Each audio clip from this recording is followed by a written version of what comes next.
ตื่นเช้ามาก็มาเลยแม่ตื่นเช้ามาก็มาเลยได้ลูกชายตัวแรกของปีโอ้โหตัวใหญ่จัง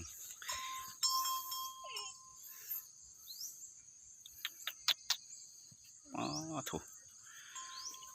พ่อเมียมันผ่องใหญ่ด้วย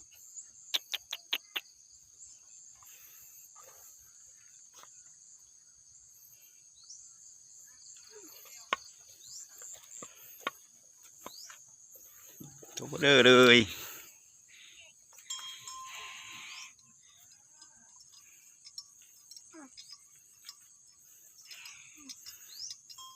ตาเอะ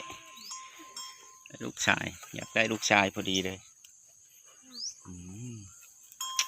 อันนี้พี่สาวเขานี่